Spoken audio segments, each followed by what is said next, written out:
Levée de l'immunité parlementaire pour Ould Abbès et Barkat. 2. Naufragés, en sursis.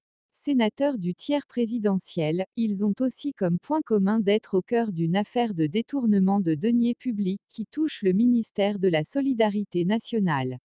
L'étau se resserre sur Jamel Ould Abbès et Saïd Barkat. Le processus de la levée de leur immunité parlementaire à la demande du ministre de la Justice touche à sa fin. L'article 127 de la Constitution et l'article 125, alinéa 2, du règlement intérieur du Conseil de la Nation ont été actionnés. La Commission des affaires juridiques, administratives, des droits de simple inversé homme, de l'organisation locale, de l'aménagement du territoire et du découpage territorial du Conseil de la Nation a tenu, jeudi 9 mai, 2 réunions lors desquelles elle a auditionné les 2 membres concernés pour l'élaboration d'un rapport à soumettre au bureau, avant de le présenter aux sénateurs en séance à huis clos, a indiqué un communiqué de la Chambre haute du Parlement. Rappelons que la Commission des affaires juridiques et administratives a été destinataire d'une demande du ministre de la Justice, garde des Sceaux, transmise par le Bureau du Conseil de la Nation, relative à l'activation de la procédure de la levée de l'immunité parlementaire qui cible les ex-ministres de la Santé. Des naufragés en sursis qui ont de nombreux points en commun. Ils appartiennent à la même famille politique. Proches de l'ex-cercle présidentiel, ils seraient au cœur d'une affaire de détournement de deniers publics qui touche le ministère de la Solidarité nationale qu'ils ont tour à tour dirigé. Si Saïd Barkat n'est plus sous les feux de la rampe, ce n'est pas le cas pour Jamel Ould Abbès qui a occupé le devant de la scène entre 2016 et 2018 lorsqu'il assurait la fonction de secrétaire général du Front de Libération Nationale.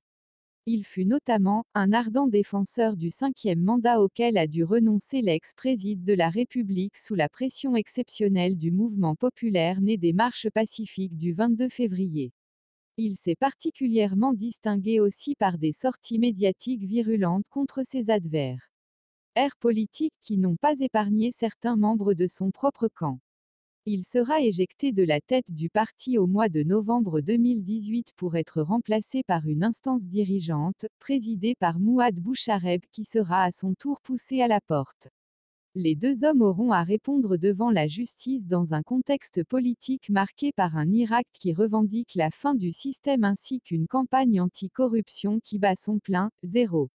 L'armée nationale populaire par la voix de son chef d'état-major, Ahmed Gaïd Salah, a souhaité voir s'accélérer les enquêtes portant sur la dilapidation des biens publics. Dans ce contexte, et comme j'ai souligné lors d'occasions précédentes, la nécessité pour la justice de poursuivre les individus impliqués dans des affaires de corruption, nous attendons à ce que les instances judiciaires concernées accélèrent la cadence du traitement des différents dossiers concernant certaines personnes ayant bénéficié indûment de crédits estimés à des milliers de milliards, causant préjudice au trésor public et dilapidant l'argent du peuple, avait déclaré, le 16 avril, le vice-ministre de la Défense Gaïd Salah. Des hommes d'affaires, des chefs d'entreprise sont soupçonnés d'avoir bénéficié de crédits faramineux dont ils auraient abusé. Certains croupissent déjà en prison. Saïd Barkat et Jamel Ould Abbès l'éviteront-ils? La justice tranchera bientôt.